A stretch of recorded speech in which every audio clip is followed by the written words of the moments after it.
जय हिंद। अभी next topic continue करते हैं।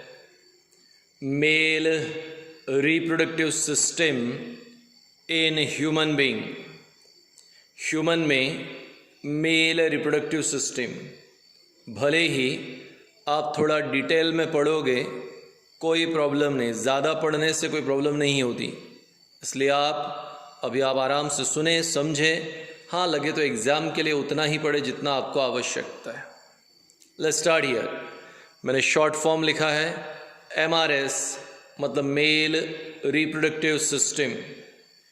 ह्यूमन बीइंग में मेल रिप्रोडक्टिव सिस्टम दो भागों में डिवाइडेड है। एक्सटर्नल जेनाइटल ऑर्गन और internal genital organ. External genital organ और internal genital organ. Genital organ का मतलब होता है रिप्रोडक्टिव ऑर्गन, तो रिप्रोडक्टिव ऑर्गन को ही जेनाइटल ऑर्गन कहते हैं। यानी मेल में कुछ ऐसे रिप्रोडक्टिव ऑर्गन हैं जो शरीर के बाहर होते हैं और कुछ ऐसे ऑर्गन हैं जो शरीर के अंदर होते हैं। The reproductive organ which lies outside the body is called as external genital organ. The reproductive organ which lies outside the body is called external genital organ. Male में स्क्रोटम और पीनीज ये एक्सटर्नल जेनाइटल ऑर्गन है, and the reproductive organ which lies with in the body is called as internal genital organ. ऐसे reproductive organ जो शरीर के भीतर है उसे इंटरनल जेनाइटल ऑर्गन कहते हैं। टेस्टिस, एपिडिडाइमिस, वासा डिफरेंस, इजाकुलेटरी डक्ट, यूरेथ्रा और रिप्रोडक्टिव ग्लैंड्स। तो ये सारे ऑर्गन्स शरीर के भीतर है, बाहर से दिखाई नहीं देते। तो ऐसे रिप्रोडक्टिव ऑर्गन जो शरीर के बाहर है तो उसे एक्सटर्नल, जो शरीर के भीतर है तो उसे इंटरनल। इंटरनल आँखों से दिखाई नहीं देंगे, एक्सटर्नल आँखों से दिखाई देंगे। तो पहला पॉइंट क्लियर हो गया। मेल रिप्रोडक्टिव सिस्टम में दो प्रकार के ऑर्गन, यहाँ पे एक्सटर्नल जेनाइटल ऑर्गन और इंटरनल जेनाइटल ऑर्गन। अब यहाँ पे ये है एक्सटर्नल जेनाइटल ऑर्गन पहला। इस पर्टिकुलर ऑर्गन को हम लोग कहते हैं स्क्रोटम और स्क्रोटल सैक्स और स्क्रोटल पाउच। तीनों भी एक ही है, स्क्रोटम बोलो या स्क्रोटल सैक्स या स्क्रोटल पाउच। चलिए देखते हैं। अब बारी आ रही है स्क्रोटम की। स्क्रोटम इज अ बैग, ध्यान से सुने अभी। Scrotum is a bag or pouch. Scrotum is a bag or pouch situated in between two leg below abdomen in hanging condition. In between two leg below abdomen in hanging condition, दो पैरों के बीच में पेट के भाग के नीचे hanging condition में जो छोटा बैग है या पाउच है उसे स्क्रोटम या स्क्रोटल सैक्स या स्क्रोटल पाउच कहते हैं। ये स्क्रोटम यहाँ पे इसका अपीयरेंस जो होता है रफ एंड रिंकल्ड अपीयरेंस होता है। तो स्क्रोटम इज रफ और wrinkled in appearance. Scrotum specialised muscles से बना है, डॉर्टस मसल कहते हैं। इंटरनली यहाँ पे एक पार्टीशन होता है, इस पार्टीशन को कहते हैं सेप्टम स्क्रॉटाई। सेप्टम स्क्रॉटाई के कारण यहाँ 2 चेम्बर तैयार हो गए हैं। हर चेम्बर में यहाँ पर एक टेस्टिस प्रेजेंट है। हर चेम्बर में यहाँ पर एक टेस्टिस प्रेजेंट है। तो 2 चेम्बर तो 2 testis. Testis are held in position by means of ligament. Testis अपनी जगह से डिसलोकेट ना हो, अपनी जगह पे फिक्स रहे, इसलिए यहाँ पे कुछ थ्रेड लाइक स्ट्रक्चर्स से बांध दिया गया। इन थ्रेड लाइक स्ट्रक्चर को कहते हैं गबर्नैकुलम। वीडियो 2-2, 3-3 बार देखते रहो, नाम बहुत सारे हैं। सो scrotum is a bag or pouch. Scrotum is a bag or pouch situated below abdomen in between 2 leg in hanging condition। 2 पैरों के बीच में हैंगिंग कंडीशन में जो बैग है, उस बैग को स्क्रॉटम या स्क्रॉटल पाउच कहते हैं। ये डॉर्टस मसल्स से बना है, रफ और रिंकल्ड अपीयरेंस है, इंटरनली पार्टीशन है। पार्टीशन को सेप्टम स्क्रॉटाई कहते हैं। पार्टीशन के कारण 2 चेम्बर हो गए। हर चेम्बर में यहाँ पे एक एक टेस्टिस है। टेस्टिस डिसलोकेट ना हो, अपनी जगह पर फिक्स रहे, इसलिए लिगामेंट है। लिगामेंट को कहते हैं गबर्नैकुलम। तो गबर्नैकुलम लिगामेंट टेस्टिस को फिक्स पोजीशन में रखते हैं। अब यहाँ पे टेस्टिस ये स्क्रॉटम में होता है, पर स्क्रॉटम एब्डोमेन से कनेक्टेड होता है, पेट से कनेक्टेड होता है by a canal, and this canal is called as inguinal canal. तो इंग्वाइनल कैनाल यानी वो कैनाल जिससे स्क्रॉटम और एब्डोमेन एक दूसरे से जॉइंट है। अब पूछा गया कि ये स्क्रॉटम का काम क्या है। 2 काम है। एक thermoregulator, it act as thermoregulator. मतलब क्या? It helps in maintenance of temperature of 34 degree celsius. It helps in maintenance of temperature of 34 degree celsius which is essential for formation of sperm. आइए देखते हैं।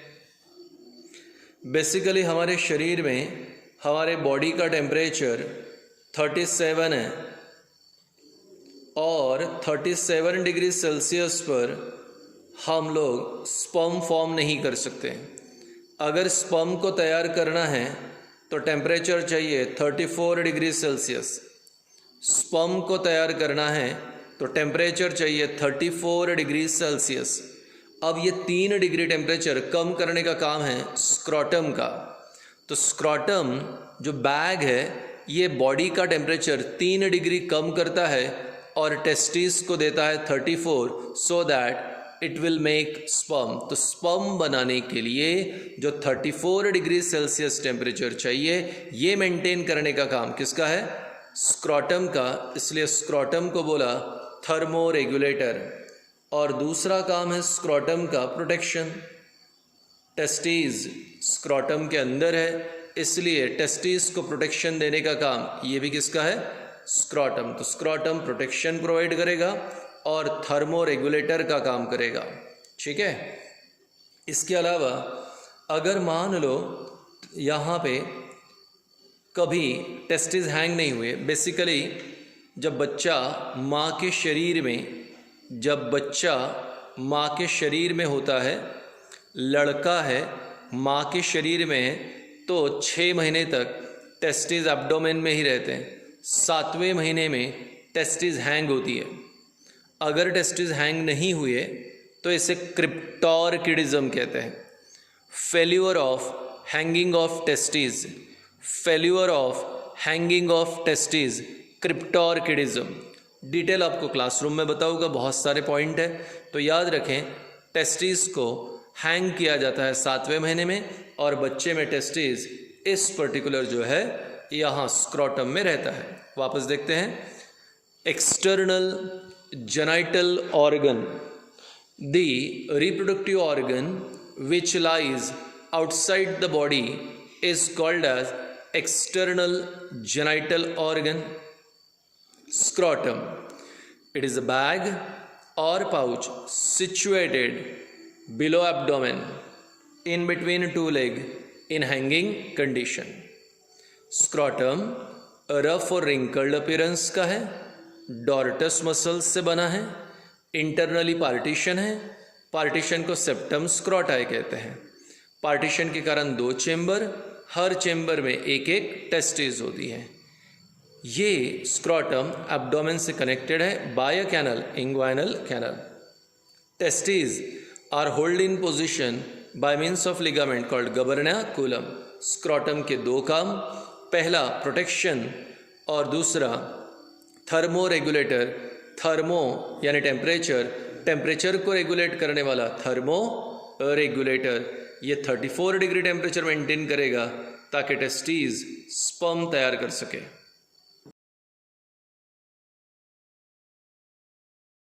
अब जो सेकेंड ऑर्गन आ रहा है वो सेकेंड ऑर्गन है मेल कोपुलेटरी ऑर्गन, और मेल कोपुलेटरी ऑर्गन को पीनीज कहते हैं। मेल कोपुलेटरी ऑर्गन को पीनीज कहते हैं। नाउ द क्वेश्चन इज कि यहाँ पर पीनीज मेल कोपुलेटरी ऑर्गन है, मतलब क्या? तो मेल, ठीक है, यानी आपको समझ गया मेल यानी क्या। कॉप्युलेटरी यानी कॉप्युलेशन, कॉप्युलेशन यानी सेक्सुअल कांटेक्ट। तो मेल और फीमेल में जो सेक्सुअल कांटेक्ट होता है, मेल और फीमेल में जो इंटरकोर्स होता है, उसी को कहते हैं कॉप्युलेशन। तो सेक्सुअल कांटेक्ट के लिए दूसरा वर्ड है कॉप्युलेशन, और कॉप्युलेशन में जिस ऑर्गन का यूज़ होगा वो है कॉप्युलेटरी ऑर्गन। अब ये मेल के पास होता है, इसलिए कहते हैं मेल कॉप्युलेटरी ऑर्गन। यही वो ऑर्गन है जो सेक्सुअल कांटेक्ट में फीमेल के बॉडी में पेनिट्रेट होता है। So the organ which helps in copulation is called copulatory organ. Male में क्या है? पीनीज। ये है पीनीज का बेस। पीनीज के बेस को कहते हैं रूट, और टिप्स स्लाइटली स्वलन है और इसे कहते हैं ग्लांस पेनिस। ये पेनिस का बेस को कहते हैं रूट, टिप्स स्लाइटली स्वलन है, स्वलन टिप को कहते हैं ग्लांस पेनिस। अब यहाँ पर पेनिस दो बहुत ही महत्वपूर्ण मसल से बनते हैं, इन्हें कहते हैं कॉर्पोरा कैवर्नोसा और दूसरा है corpus spongiosum. Corpora cavernosa and corpus spongiosum. तो मेल पीनीज, ये बेस को रूट कहते हैं, टिप स्लाइटली स्वलन होता है, उसे ग्लांस पीनीज कहते हैं। मेल पीनीज दो प्रकार के मसल्स से बना है, corpora cavernosa, corpus spongiosum. Penis erectile organ है, ध्यान से सुने, पीनीज इरेक्टाइल ऑर्गन है, मतलब जब मेल को सेक्सुअल फीलिंग्स आती है, मेल को जब सेक्सुअल फीलिंग आती है तो पीनीज का इरेक्शन होता है, पीनीज की लेंथ बढ़ती है, पीनीज का डायमीटर बढ़ेगा, पीनीज का लेंथ बढ़ेगा, पीनीज का डायमीटर बढ़ेगा, और क्योंकि इसकी लेंथ इंक्रीज होती है इसे कहा इरेक्टाइल ऑर्गन। तो पीनीज इरेक्टाइल ऑर्गन है, सेक्सुअल फीलिंग्स के समय पीनीज में इरेक्शन होगा। अब इरेक्शन क्यों होता है? क्योंकि सर फोर्सफुली ब्लड पीनीज में जाता है। जब फोर्सफुली ब्लड पीनीज में जाएगा तो पीनीज के ये दो मसल कॉर्पोरा कैवर्नोसा और कॉर्पस स्पॉन्जियोसम, इसमें खाली जगहें होती हैं, वैकेंट प्लेसेस होती हैं। इन वैकेंट प्लेसेस को ब्लड साइनसेस कहते हैं। जैसे बलून में हमने पानी भरा तो बलून की साइज़ बड़ी हो जाती है, वैसे ही पीनीज में फोर्सफुली ब्लड आया तो पीनीज की साइज़ बड़ी हो जाती है।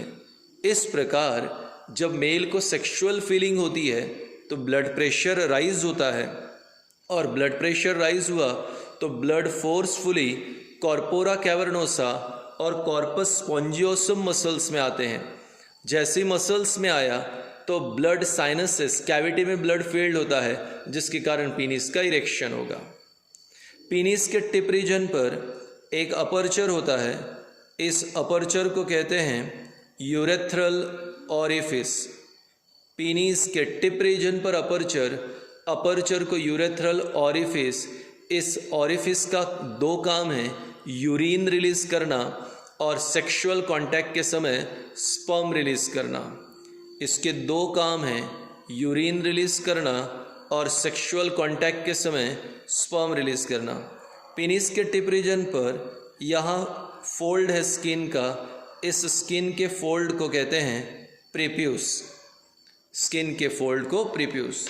बड़ा सरप्राइजिंग है, अगर मैं ये पूछ लूँ आपसे कि पीनीज में इरेक्शन होता है तो ये कौन सी एज से होगा, तो बहुत सारे लोग 14-15 कहते हैं कि 14 साल 15 साल की एज से इरेक्शन होता है।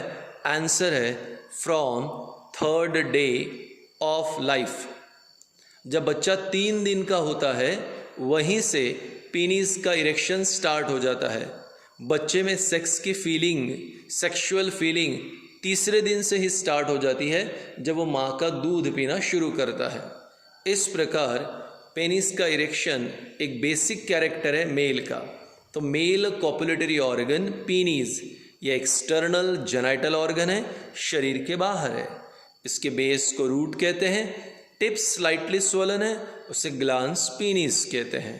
ये दो महत्वपूर्ण मसल्स से बना है, कॉर्पोरा कैवर्नोसा और कॉर्पस स्पॉन्जियोसम। ये मसल्स में खाली कैविटीज होती हैं, ब्लड साइनसेस। जब फोर्सफुली ब्लड साइनसेस में जाएगा तो पीनिस का इरेक्शन होता है। पीनिस के टिप रीजन पर अपर्चर है यूरेथ्रल ऑरिफिस, और ये यूरेथ्रल ऑरिफिस यूरिन और स्पर्म रिलीज करने में मदद करेगा। पेनिस के टिप रीजन पर स्किन का फोल्ड है, दैट इज कॉल्ड प्रीप्यूस। ये था आपके लिए एक्सटर्नल जेनाइटल ऑर्गन।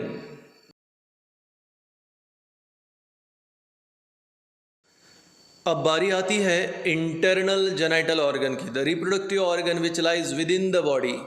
ऐसे ऑर्गन जो शरीर के भीतर है उसे कहते हैं इंटरनल जेनाइटल ऑर्गन। और मेल में पहला इंटरनल जेनाइटल ऑर्गन है टेस्टिस। यह है 2 टेस्टिस। तो अब बहुत ही सिंपल क्वेश्चन, मेल में फर्स्ट इंटरनल जेनाइटल ऑर्गन कौन है? Testis. Okay, there are 2 testes. There are 2 testes situated in scrotum और scrotal sacs. तो मेल में 2 टेस्टिस हैं, स्क्रॉटम या स्क्रॉटल सैक्स में प्रेजेंट है। Shape Oval, length 3 centimetre, colour pink, externally protected और कवर्ड बाय 3 लेयर। टेस्टिस के बाहर 3 प्रोटेक्टिव लेयर है। सिर्फ तुम नाम सुनो क्योंकि 10th में इसका काम नहीं है। Tunica vaginalis, tunica albuginea, tunica vasculosa. पहली tunica vaginalis outer, tunica albuginea middle, tunica vasculosa inner. तो टेस्टिस ये रिप्रोडक्टिव ऑर्गन है, स्क्रॉटम या स्क्रॉटल सैक्स में प्रेजेंट है। शेप ओवल है, लेंथ 3 सेंटीमीटर, कलर पिंक और प्रोटेक्टेड बाय 3 लेयर। इसके 2 काम हैं, एक स्पर्म तैयार करना और दूसरा मेल सेक्स हार्मोन टेस्टोस्टेरॉन। 2 काम तैयार का है इसका, एक स्पर्म तैयार करना और दूसरा टेस्टोस्टेरॉन। ये मेल का सेक्स हार्मोन है। तो स्पर्म और टेस्टोस्टेरॉन। टेस्टोस्टेरॉन मेल में सेकेंडरी सेक्सुअल कैरेक्टर कंट्रोल करेगा। दाढ़ी आना, मूछें आना, broad shoulder, muscular body, daring, ये सब टेस्टोस्टेरॉन के कारण ही आता है। अगर आपको मूछें आ चुकी हैं मतलब टेस्टोस्टेरॉन सीक्रेट होना शुरू हो गया है, और अगर आपको मूछें या दाढ़ी नहीं आई है तो आगे आ जाएगी। 14 साल से लेके 16 साल की एज में टेस्टोस्टेरॉन तैयार होना शुरू हो जाएगा। So there are 2 testes situated in scrotum, ठीक है। The testes are oval in shape, pink in color and measures about 3 centimeter in length. It is helpful in formation of sperm as well as male sex hormone called testosterone. जो भी sperm तैयार होगा ये सारा sperm एक 20 foot लंबे pipe में जमा होता है। टेस्टिस जो भी स्पर्म तैयार करेगा ये 20 फुट लंबे पाइप में जमा होगा जो टेस्टिस के साइड में प्रेजेंट होता है। इस पाइप को कहते हैं इपिडिडाइमिस। इपिडिडाइमिस। सो टेस्टिस के साइड में यहाँ पे 20 फुट लंबा पाइप है, एपिडिडाइमिस। टेस्टिस जो भी स्पर्म तैयार करेगा उस स्पर्म को स्टोर करना, उसकी केयर करना और उसको नरिशमेंट प्रोवाइड करना, ये है सारे काम epididymis. So whatever the sperm formed by testes is finally stored in a pipe of length 20 feet. A pipe of length 20 feet. तो एपिडिडाइमिस ये 20 फुट लंबा पाइप है जो स्पर्म को स्टोर करेगा, उसकी केयर करेगा और उसे नरिशमेंट भी प्रोवाइड करेगा। तो टेस्टिस स्पर्म तैयार करता है पर स्टोर नहीं करता। स्टोर कहाँ पे होगा? एपिडिडाइमिस में। एपिडिडाइमिस उसकी केयर भी करेगा और नरिशमेंट भी प्रोवाइड करेगा। इस प्रकार एपिडिडाइमिस टेम्पररी स्टोर हाउस है, यानी यहाँ टेम्पररी स्पर्म को स्टोर करते हैं। तो ये टेस्टिस, एपिडिडाइमिस। एपिडिडाइमिस से एक पाइप निकलती है, इस पाइप को कहते हैं वासा डिफरेंस। एपिडिडाइमिस से एक पाइप निकलता है वासा डिफरेंस, वो स्पर्म को कैरी करेगा और ऊपर एक 2 सेंटीमीटर की पाइप में डाल देगा जिसे कहते हैं इजाकुलेटरी डक्ट। तो जितना भी स्पर्म कैरी होगा, ठीक है, एपिडिडाइमिस से ये सारे स्पर्म को कैरी करेगा कौन? वासा डिफरेंस। और वासा डिफरेंस फाइनली स्पर्म को कहाँ पोर करेगा? 2 सेंटीमीटर की पाइप में। पाइप का नाम क्या है? इजाकुलेटरी डक्ट। तो स्पर्म कौन तैयार किया? टेस्टिस। फिर कहाँ पे आए? एपिडिडाइमिस। एपिडिडाइमिस से वासा डिफरेंस और वासा डिफरेंस से कहाँ पे आ गया? इजाकुलेटरी डक्ट। अब ध्यान से सुने। अब आपने शायद फैमिली प्लानिंग ये एक बात सुनी होगी। फैमिली प्लानिंग यानी जब हस्बैंड वाइफ डिसाइड करते हैं कि उन्हें बच्चे नहीं चाहिए तो अलग अलग मेथड्स होती हैं, तो उन मेथड्स को हम लोग फैमिली प्लानिंग मेथड्स कहते हैं। तो एक मेथड है बेटा जिसका नाम है वैसेक्टोमी। वैसेक्टोमी। तो स्पर्म को ले जाने का काम वासा डिफरेंस का है। तो डॉक्टर क्या करते हैं कि अगर मेल ने डिसाइड किया कि उसे ऑपरेशन करना है, मेल ने डिसाइड किया कि उसे फैमिली प्लानिंग का ऑपरेशन करना है, तो डॉक्टर यहाँ स्क्रॉटम पे इस पॉइंट पे और यहाँ इस पॉइंट पे, ध्यान से देख रहे हैं ना आप, स्क्रॉटम पे एक छोटा कट मारते हैं, चीरा मारेंगे और इस वासा डिफरेंस को कट करके सील कर देते हैं। वासा डिफरेंस को कट करना, उसके दोनों एंड को सील कर देना, इसे कहते हैं वैसेक्टोमी। तो ये देखो इस प्रकार वासा डिफरेंस एक ट्यूब है जो एपिडिडाइमिस से निकला है, ठीक है। वैसेक्टोमी, इसमें जो पहला वर्ड है वैसेक, वैसेक वर्ड का मतलब होता है वासा डिफरेंस, और दूसरा वर्ड है टोमी, टोमी का मतलब होता है टू कट। तो डॉक्टर क्या करेंगे? स्क्रॉटम पे चीरा मारेंगे और यहाँ पे इसे कट कर दिया, यहाँ पे सील कर दिया, यहाँ पे सील कर दिया। अब स्पर्म कभी ऊपर जाने वाला नहीं, स्पर्म ही नहीं जाएगा तो बच्चे भी पैदा होंगे नहीं। तो वो ऑपरेशन जो मेल में किया जाता है ताकि बच्चे पैदा ना हो उसे वैसेक्टोमी कहते हैं। हाँ, सादी भाषा में अगर बोले तो डॉक्टर ने एक पाइप को बंद कर दिया, हिंदी मराठी भाषा में पाइप को नस कहते हैं, नस को बंद कर दिया, तो वैसेक्टोमी को सादी भाषा में, मराठी या हिंदी भाषा में नसबंदी कहते हैं। तो नसबंदी एक ऑपरेशन है, वैसेक्टोमी, जहाँ वासा डिफरेंस को कट करके सील कर देते हैं ताकि आने वाले समय में, फ्यूचर में बच्चे पैदा न हो। इसलिए ये एक फैमिली प्लानिंग मेथड है।